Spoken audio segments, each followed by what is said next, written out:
Next problem बघा. A standing wave is produced in a tube which is open at both ends. Standing wave म्हणजे stationery wave. Tube दोन्ही एंडला open सांगितलेले आहे. Fundamental frequency is 300 hertz. What is the length of the tube आणि speed दिलेलं आहे. Simple problem आहे, काय विशेष अवघड नाहीये जास्त.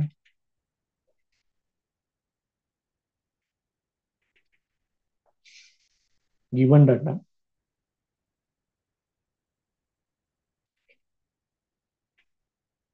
Tube is open at both ends. हे लिहित चला, त्यामुळं कुठले फॉर्म्युले वापरायचे हे एकदा जरा स्वतः जरा सांगत चला. फंडामेंटल फ्रिक्वेन्सी त्याची सांगितलेली आहे, एन ओ लिहितोय त्याला मी, 300 hertz.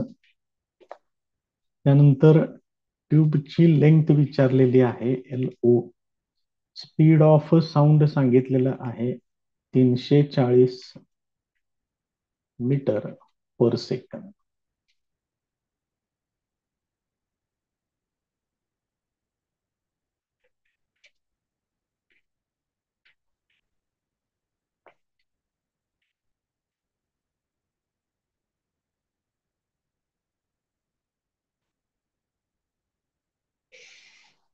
Formula and calculations.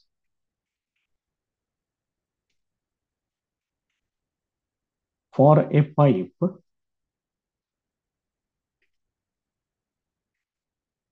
open at both ends, त्याचा फंडामेंटल फ्रिक्वेन्सीचा जो फॉर्म्युला आहे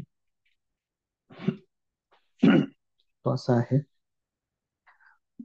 मग त्यांनी लेंथ विचारलेली आहे, मग L O equal to V upon twice N O. Value वापरा. व्ही आहे 340 divided by 2 into N O आहे 300. मग इथं एक शून्य कॅन्सल करतोय, 2 ने इथं भाग घालवतोय, 17. आता याला 3 न भाग घालवा, म्हणजे हे असेल 1.7 डिवायडेड बाय 3 येणार. पहिल्यांदा 10 न भाग घालवलेला आहे आणि हे 3 तसंच तिथं शिल्लक ठेवलेलं आहे. 0.3 5 15 17 होणार पहिल्यांदा, त्याचं 3 5 15 उरले 2 3 संग 18. मग हे असं 6 येतच जाणार आहे, ते कुठंतरी थांबवा त्याला. म्हणजे हे एवढे मीटर ही त्याची लेंथ असेल. पाहिजे असेल सेंटीमीटर मध्ये पण तुम्ही हे लिहू शकताय. 56.67 सेंटीमीटर हे त्याचं फायनल आन्सर. नेक्स्ट प्रॉब्लेम बघा. A pipe open at both ends has fundamental frequency of 600 hertz. त्यानंतर ही कंडिशन बघा कशी दिलेली आहे. First overtone of a pipe closed at one end has same frequency as first overtone of open pipe. म्हणजे pipe closed at one end त्याचा first overtone आणि pipe open at both ends त्याचा first overtone same frequency आहे म्हणून सांगितलंय. बघा कसं दिलेलं आहे ते. How long are the two pipes. मग दोन्ही पाईप्सच्या लेंथ फाइंड आउट करायचे. स्पीड ऑफ साऊंड सांगितलेला आहे 330 मीटर प्रति सेकंद. Given data. म्हणजे आता याच्यामध्ये तुम्हाला दोनही प्रकारासाठी फॉर्म्युले यूज करावे लागतील.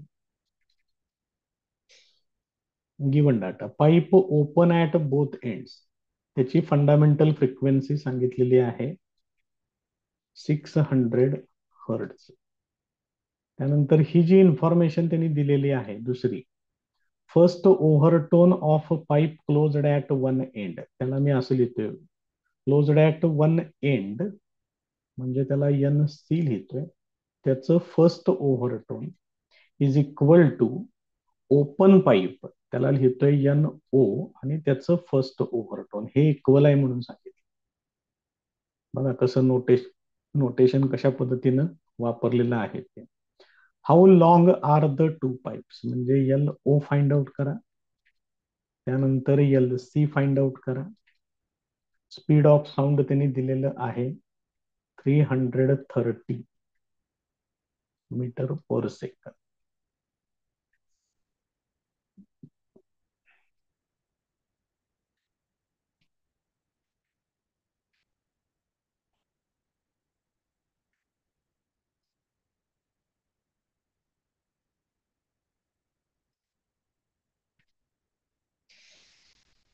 Formula and calculations.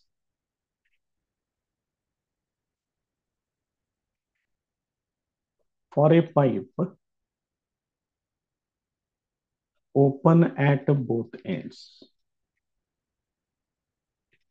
त्याच्यासाठी फॉर्म्युला असा येणार एन ओ, फंडामेंटल फ्रिक्वेन्सी त्याची, V upon twice L O, हा फॉर्म्युला आहे त्याचा. आता त्यांनी एन ओ दिलेला आहे, व्ही दिलेला आहे, एल ओ आपण काढू शकतो. L O equal to, L O ला इकडे घ्या, V upon twice N O. V ची व्हॅल्यू आहे 330, 2 इंटू एन ओ आहे 600. हे सिम्प्लिफाय करावं लागेल आता आपल्याला. याची व्हॅल्यू आता बघ, हे कॅन्सल होईल इथं, त्यानंतर 3 इथं भाग घालवतोय, 3 11 आणि इथं 3 20, म्हणजे हे येणार 11 भागिले 20 येणार, सॉरी 40 येणार. एक 2 आहे पुढं, त्यानं गुणलं पाहिजे त्याला, 40 येणार. म्हणजेच आता हे होणार 1.1 डिवायडेड बाय 4 होणार. आता हे सोडूया परत, 0.4 दुने 8, उरतायत 3, 4 7 28, उरले 2, 4 पंचे 20, एवढे मीटर ही त्याची लेंथ येईल. म्हणजे तुमचं एक तरी आन्सर ह्याचं तयार झालेलं आहे. आता काय करूया, ह्याचं फर्स्ट ओव्हरटोनची फ्रिक्वेन्सी ही काढून घेऊया.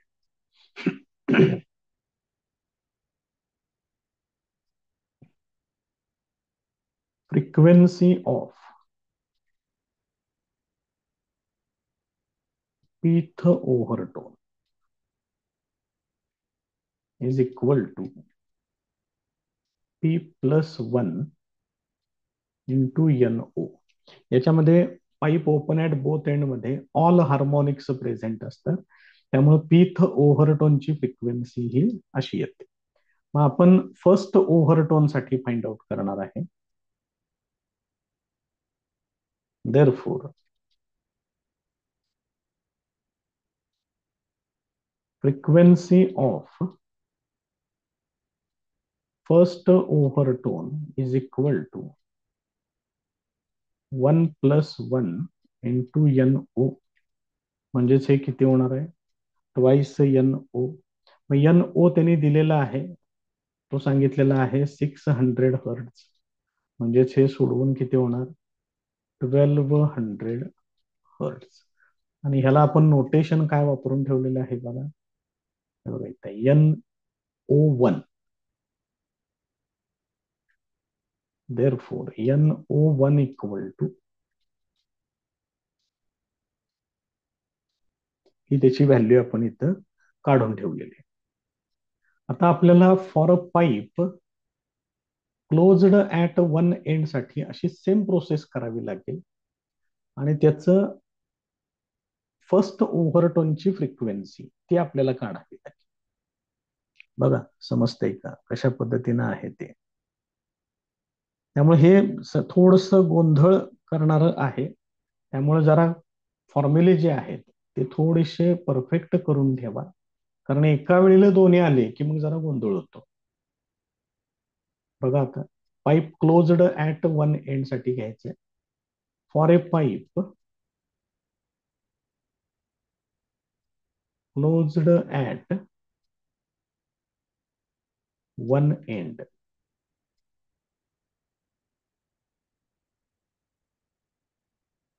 Its a fundamental frequency equal to, त्याला घ्यायचं आहे एन सी, ते येणार V upon 4 times L C, हे असं येणार. आता याच्यामध्ये frequency of pth ओव्हरटोन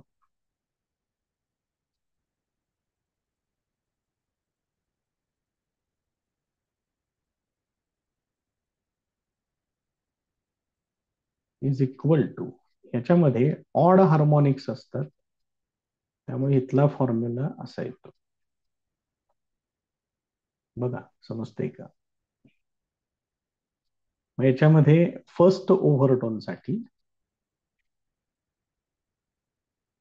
therefore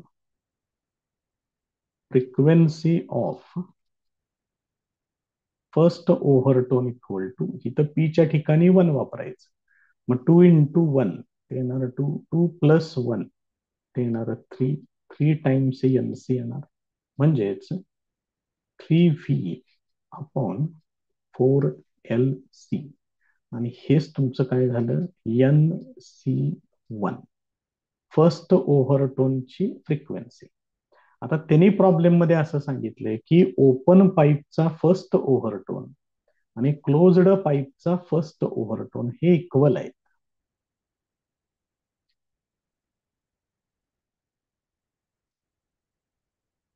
given that NC1 is equal to NO1.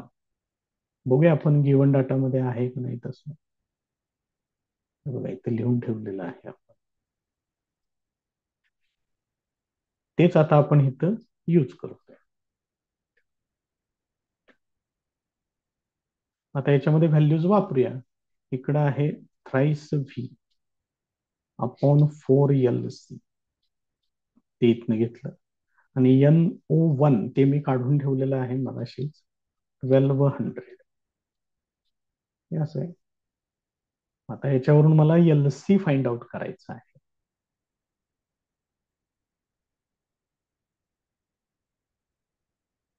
Therefore LC ह्याला इकडे घेतोय, 1200 ला इकडे पाठवतोय.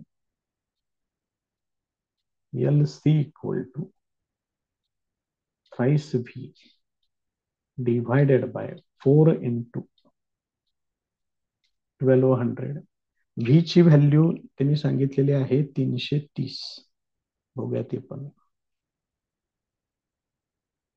चुकीचं काहीतरी वापरायला नको. 330.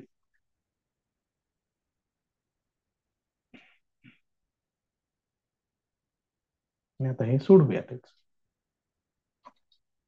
LC इक्वल टू 3 इंटू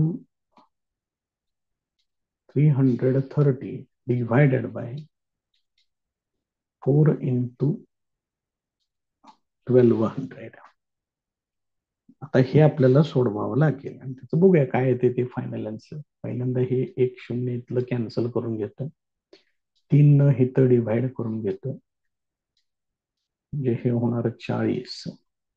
त्यानंतर इथं येणार 33 राहणार फक्त शिल्लक अंशात, आणि हे 160 हे असेल 33/160 होणार. हे आता ह्याच्यातल्या 10 जर मी याला डिव्हाइड केलं तर 3.3 डिव्हायडेड बाय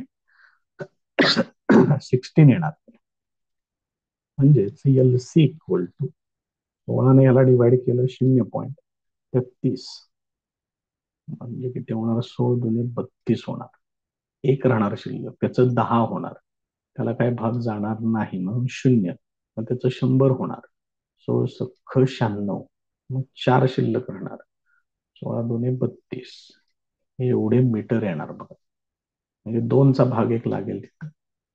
0.2062 मीटर. याचं जर सेंटीमीटर मध्ये पाहिजे असेल तर 20.62 सेंटीमीटर हे त्याचं फायनल आन्सर येईल. आणि दुसरं जे आहे ओपन पाईप साठी जी लेंथ आहे ते आपण आधीच फाइंड आउट करून ठेवलेली आहे. बघा ऐकता येते की ते दोन महत्वाचे आन्सर. नेक्स्ट प्रॉब्लेम बघा. A 1 metre long string is fixed at one end, इथं दाखवले बघा त्या पद्धतीनं, while its other end is moved up and down with a frequency of 15 hertz. Frequency सांगितलेली आहे त्याची 15 हर्ट्ज म्हणून. This produces on the string a stationary wave with 4 complete loops. इथं 4 पूर्ण लूप्स दाखवलेले आहेत. 1 2 3 आणि 4.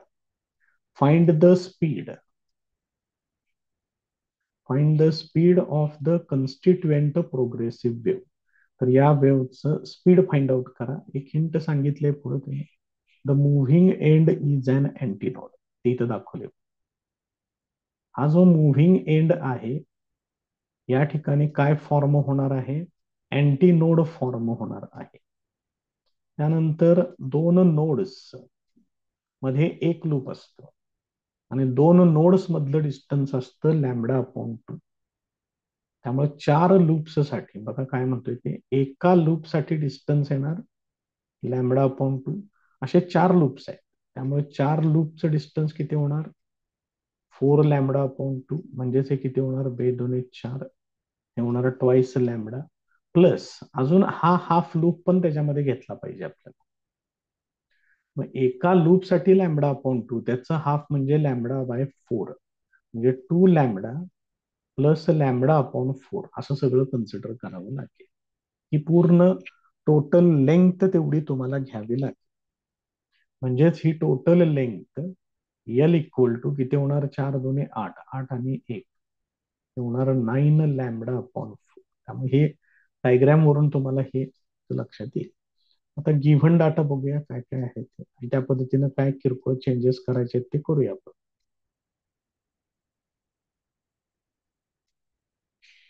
गिव्हन डाटा लेंथ सांगितलेली आहे 1 मीटर. त्यानंतर फ्रिक्वेन्सी दिलेली आहे 15 हर्ट्ज. किती लूप्स आहेत वगैरे ते इथं डायग्राम वरून आपण कंप्लीट करून घेतलेलं आहे. फाइंड द स्पीड, स्पीड विचारलेलं आहे. मग फ्रॉम फिगर इथं अजून एक मला व्हॅल्यू मिळते, L equal to 9 lambda upon 4. हे सोडवूया.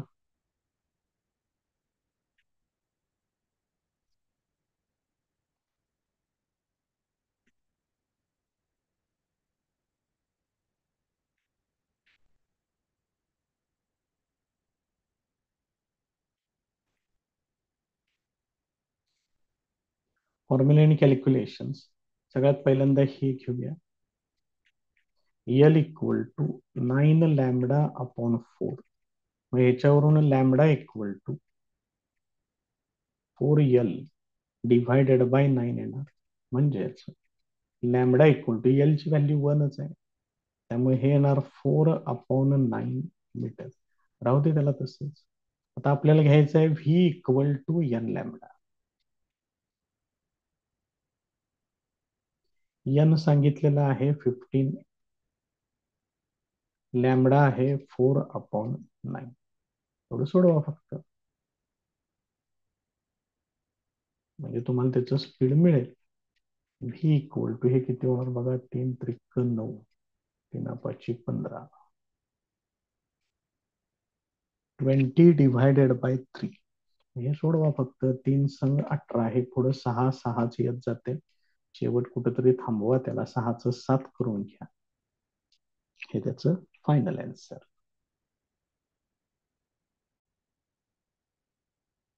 नेक्स्ट क्वेश्चन बघा. A violin string vibrates with fundamental frequency of 440 Hz. What are the frequencies of first and second overtones? एकदम किरकोळ क्वेश्चन आहे, काही त्याच्यात विशेष नाही आहे.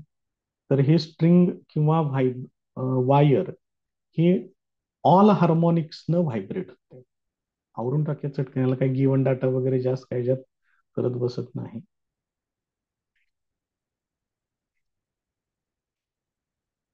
A string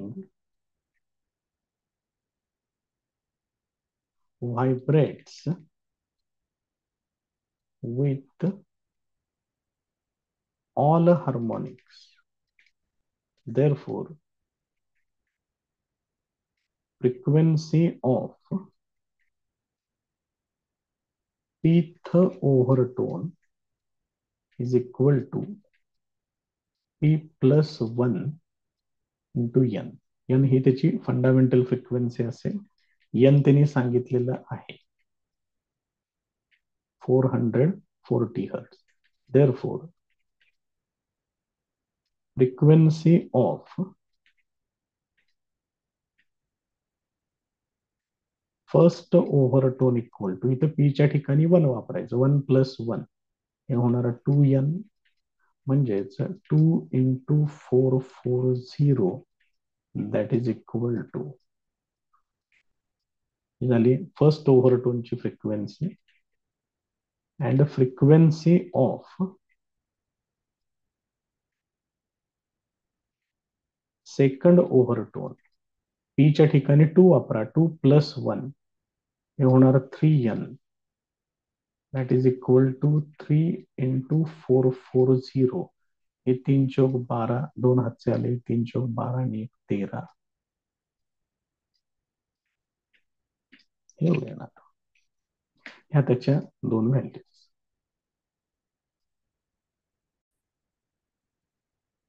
नेक्स्ट प्रॉब्लेम बघा. Metal wire of length 20 centimetre, diameter 0.2 millimeter, stretched by a load of 2 kilogram weight. If density of material of the wire is 7.8 gram per centimeter cube, find the fundamental frequency of a vibration of the wire. बऱ्याच गोष्टी दिलेल्या आहेत, काम पण जास्त आहे याच्यात.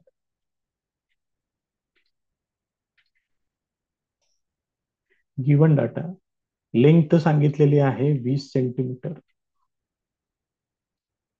म्हणजेच 0.2 मीटर. त्यानंतर त्याचा डायमीटर दिलेला आहे त्यांनी 0.2 मिलीमीटर, त्यामुळे त्याची रेडियस होणार 0.1 मिलीमीटर.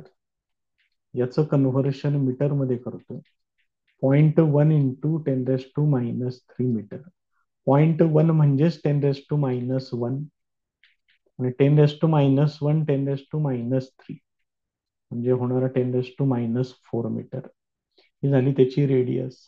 त्यानंतर त्याला अप्लाय केलेलं लोड म्हणजेच तिथलं टेन्शन हे त्यांनी दिलेलं आहे 2 किलोग्रॅम वेट.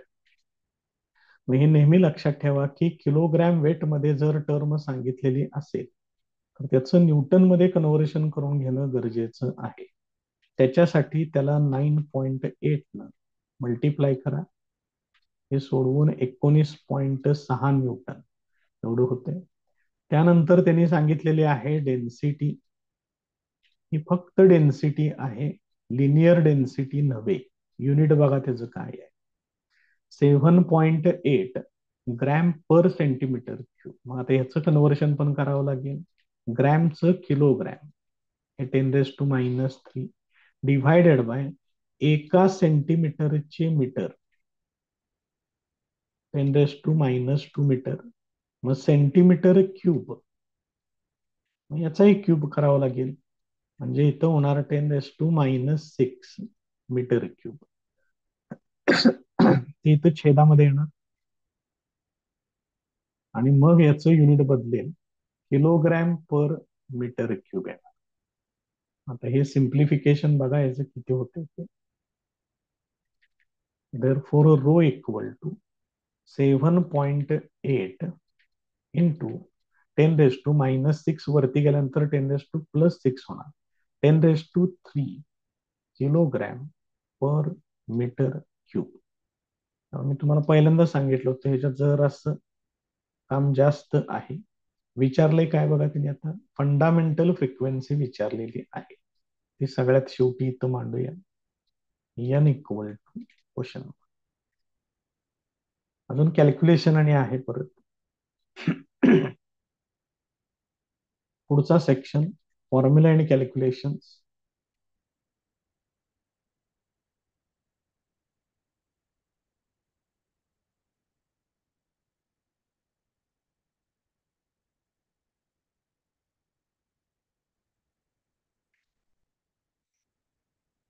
फंडामेंटल फ्रिक्वेन्सी साठी फॉर्म्युला असा आहे, 1/2 L into square root of T upon small M.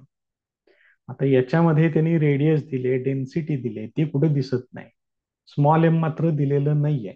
मग स्मॉल एम साठी हा फॉर्म्युला आहे, तो पण लक्षात ठेवा. पुस्तकामध्ये सगळं डिटेलमध्ये हे सॉल्व्ह करून दिलेलं आहे. ही व्हॅल्यू इथं वापरूया.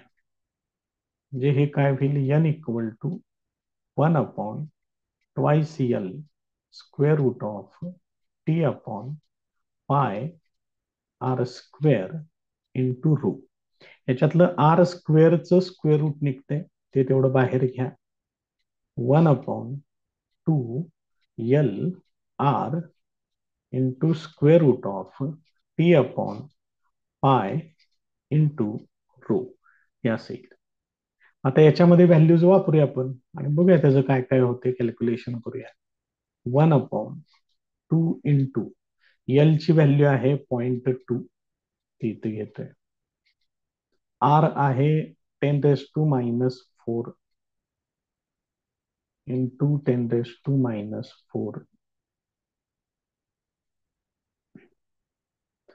त्यानंतर बघा बरं, आर 10⁻⁴, ठीक आहे. टेन्शन किती आहे, 19.6. हे झालं इथं.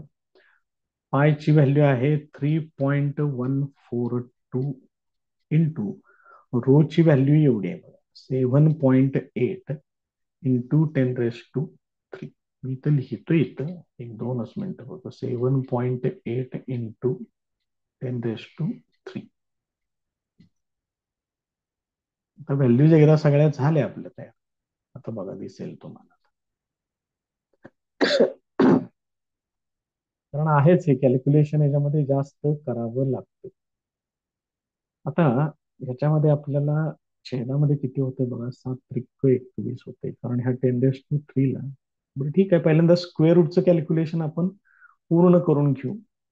तोपर्यंत हिथं बाहेर काय काय होते बघा, 2 इंटू 0.2 म्हणजे हे होणार 0.4, म्हणजेच 4 इंटू 10⁻⁵. याला आपण नंतर लिहून टाकू इथं. हे सोडवायचं आहे मला. पहिल्यांदा आपण 3.142 त्याचा लॉग कॅल्क्युलेशन पूर्ण छेदाचं करून घेऊया. 0.4972 येते त्याचं. 7.8 0.78चा तेवढा लॉग बघून घ्या.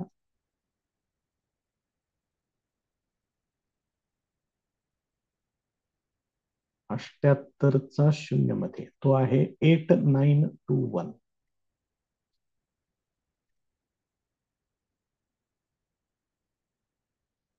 या दोघांची बेरीज 3, 9, 18 चाला 1, 8 आणि 1 9 आणि 4 13, 3 चाला 1. हे झालं छेदाचं कॅल्क्युलेशन. आता 19.6 पाहिजे मला. 19.6 म्हणजे 19चा 6 मध्ये.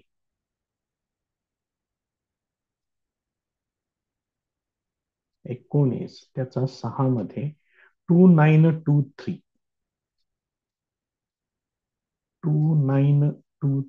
1 पॉइंट येणार होते. 2923 आणि हे छेदाचं कॅल्क्युलेशन त्याच्यातनं वजा करायचं. 1.3893 यांची सबट्रॅक्शन करायची. 0, 9 आणि 3 12, हातचे आले 1, 9 9 गेले 0, 3 आणि 9 12, हातचे आले 1. हे किती होणार मग, 1 - 2 म्हणजे हे होणार 12. परत एकदा बघतोय, 3 9 3 12 2 चालेल 8 9 3 12 2 चालेल 1. बरोबर. मग आता ह्याचा अँटीलॉग बघून परत ह्याच्यात यायचं. इथं मी बाकीचं लिहितो, इथं एकच मिनिट. 1/, हे किती होते, 2 × 0.2 म्हणजे 0.4 × 10⁻⁻⁴ हे झालं. इथं स्क्वेअर रूट मध्ये याचा अँटीलॉग बघून आपल्याला परत जायचं आहे त्याच्या 0.90चा 3 मध्ये 0चा मेन डिफरन्स.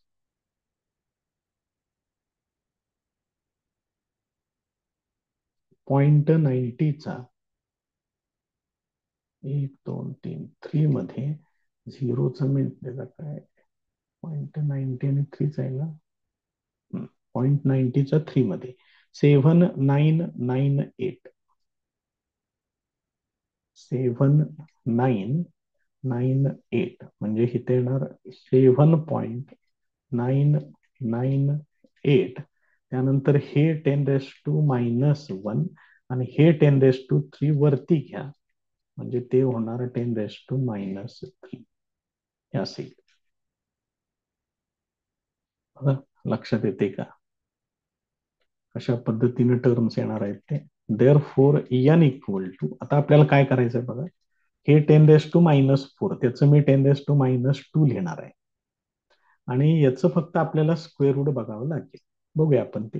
तोपर्यंत ह्याचं पण सिम्प्लिफिकेशन बघा. 1/, याला मी असं लिहितोय 4 × 10⁻⁻5 लिहितोय फक्त. आता याचं स्क्वेअर रूट बघूया. Square root 7.998. स्क्वेअर रूटच्या पानावर जावं लागेल आपल्याला. स्क्वेअर रूट 7.9चा 9 मध्ये 8चा मीन डिफरन्स इथं आहे 2828 2828.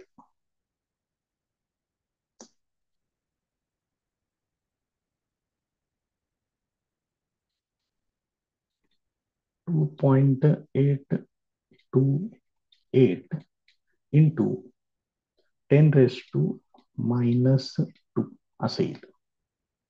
बघा आता हे आणि सोडवायचं आहे परत, त्यामुळे हे कॅल्क्युलेशन बरंच मोठं आहे याच्यातलं, पण आता काय पर्याय नाही, सोडवलं तर पाहिजे आपल्याला.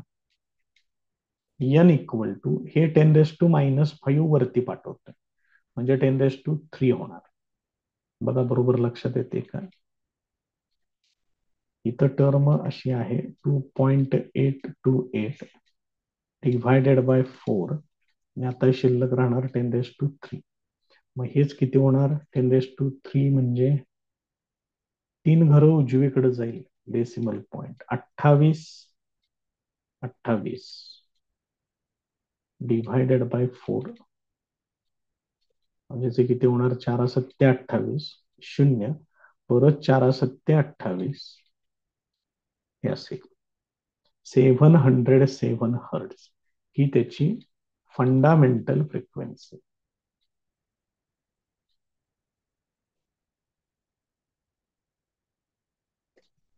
हे त्याचं फायनल आन्सर. नेक्स्ट प्रॉब्लेम बघा. 2 wires each 1 meter long having same diameter, त्यामुळे रेडियस पण सेम असणार. डेन्सिटीज दिलेल्या आहेत दोघांच्या separate separate. They are stretched by the tensions, tensions सुद्धा वेगवेगळे अप्लाय केलेले आहेत. Compare their fundamental frequencies. एकदम सिंपल टाईप आहे पण इम्पॉर्टंट आहे, करून ठेवा व्यवस्थित तयार त्याला.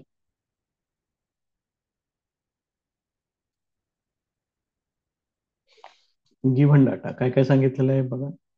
लेंथ सेम आहेत म्हणून सांगितलं. L1 equal to L2 equal to 1 metre. दोघांचा डायमीटर सेम आहे म्हणून सांगितलंय D1 इक्वल टू D2.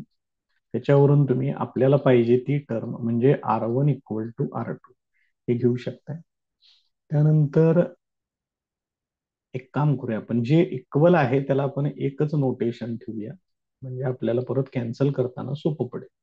त्यानंतर त्यांच्या डेन्सिटीज सांगितलेल्या आहेत. ρ1 आहे 8 × 10⁻³ kilogram per metre cube. √2 equal to 2 × 10⁻³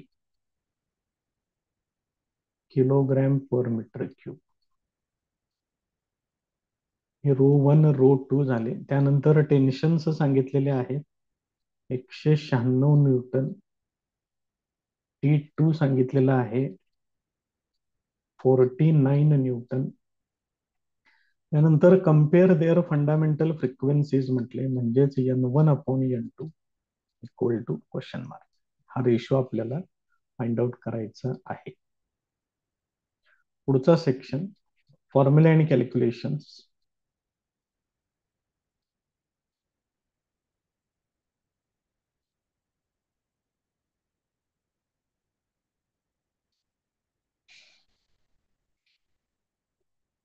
basic formula आपला आहे N equal to 1/2L into square root of small m.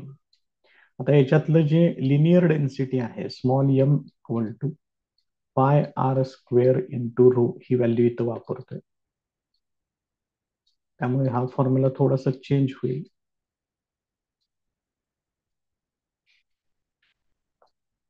इथे येणार πr² इंटू रो. हे आर पण r² स्क्वेअर रूट r त्याला बाहेर घेतोय इथं.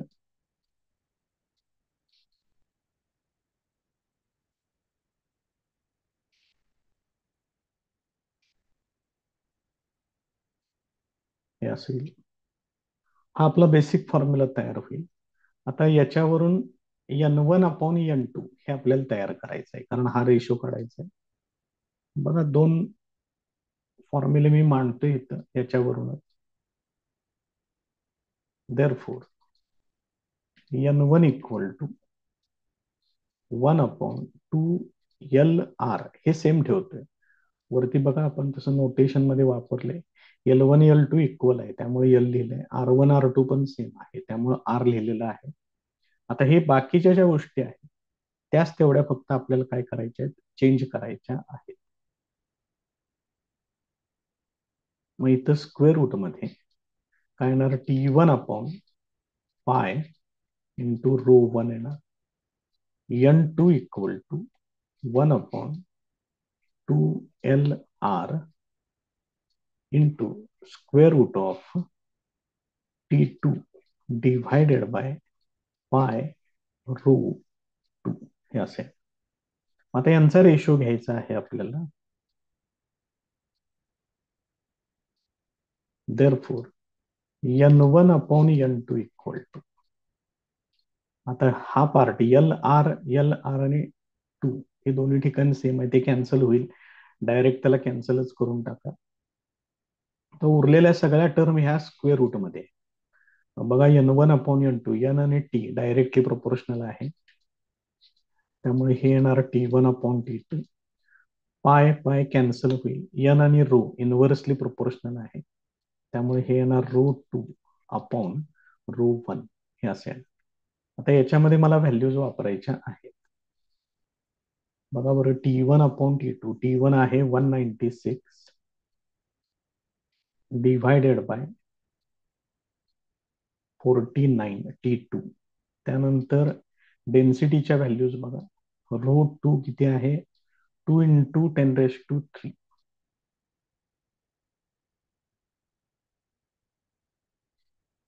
डिव्हायडेड बाय रो 1 आहे 8 × 10⁻³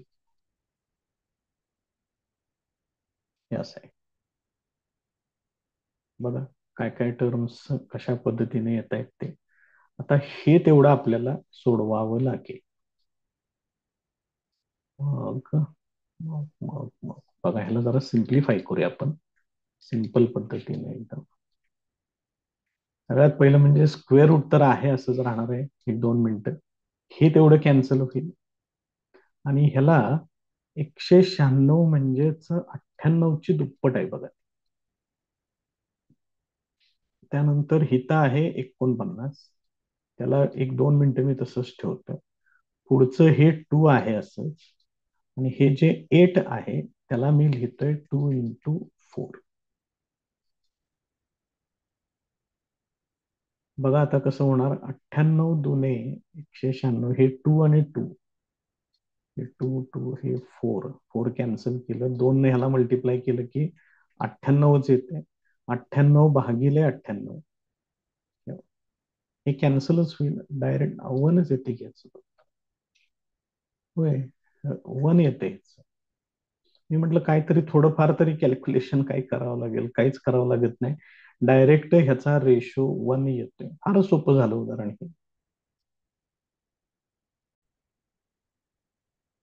next problem, two wires of same material म्हणजे density same, having length in the ratio, लेंग्थचा रेशो दिलेला आहे, डायमीटरचा रेशो दिलेला आहे, तोच रेडियसचा रेशो घ्यायचा, सब्जेक्टेड टू टेन्शन्स, टेन्शन्सचा पण रेशो दिलेला आहे, find the ratio of their fundamental frequency. म्हणजे मगाच्या पद्धतीनंच ह्याला सोडवायचं आहे. गिव्हन डाटा सगळा कलेक्ट करू.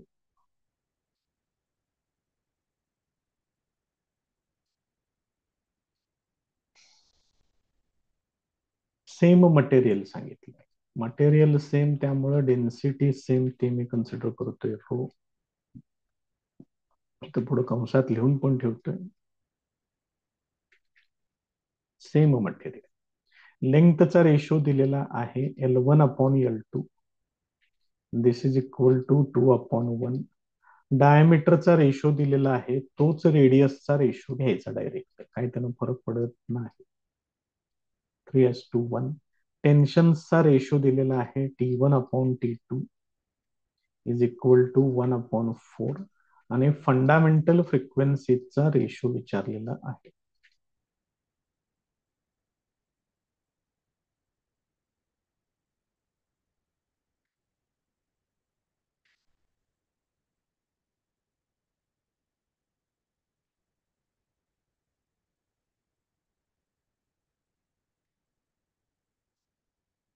पुढचा सेक्शन, फॉर्म्युला अँड कॅल्क्युलेशन्स.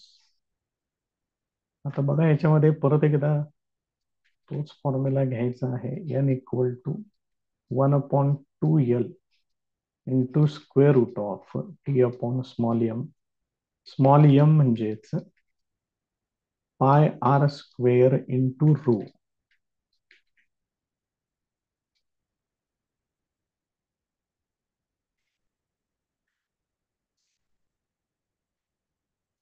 असेल ते आर स्क्वेअर, त्याचं स्क्वेअर रूट तेवढं घ्या फक्त, ते बाहेर येणार इथं 2LR into square root of T divided by pi into rho. आता डायरेक्ट ह्याच्यावरून फॉर्म्युला लिहिता आला पाहिजे आपल्याला, लिहूया आपण डायरेक्ट N1 अपॉन N2. कोण डायरेक्टली प्रोपोर्शनल आहेत आणि इनव्हर्सली प्रोपोर्शनल आहेत तेवढं काळजीपूर्वक बघा. बघा बरं काय होणार आहे, L इनव्हर्सली प्रोपोर्शनल, त्यामुळे L2 अपॉन L1 येणार. आर सुद्धा इनव्हर्सली प्रोपोर्शनल, त्यामुळे R2 अपॉन R1 येणार. तिथून पुढे स्क्वेअर रूटच्या आतमध्ये यायचं. टी ला डायरेक्टली प्रोपोर्शनल आहे, त्यामुळे T1 अपॉन T2 येणार. रो सेम आहे म्हणून सांगितलंय, त्यामुळे रो कॅन्सल, पाय पण कॅन्सल, हे एवढंच येणार याच्यात. आता याच्यामध्ये आपण व्हॅल्यूज वापरून घेऊया आणि सोडवायचं, सिम्प्लिफाय करायचं, आन्सर येते त्याचं, काही विशेष काय नाही आहे काम जास्त. N1 upon N2 equal to L2 upon L1 पाहिजे, म्हणजे 1/2. व्हॅल्यूज फक्त व्यवस्थित वापरा. R2 अपॉन R1 म्हणजेच येणार 1/3. त्यानंतर स्क्वेअर रूटच्या आतमध्ये यायचंय, T1 अपॉन T2 ते येणार 1/4. आता हे सोडवा, बघा किती होते ते. त्यातून कॅन्सल तर काय होणार नाहीये, त्यामुळे काय आहे असंच मग गुणाकार करूनच घ्यावं लागेल, काय पर्याय नाहीये. 1/6 इथे येईल, याचं स्क्वेअर रूट येणार 1/2, म्हणजे हे येणार 1/12. म्हणजेच हाच रेशो तुम्ही असा पण लिहू शकता. हेच त्याचं फायनल आन्सर, काहीच कॅन्सल होत नाही याच्यामध्ये.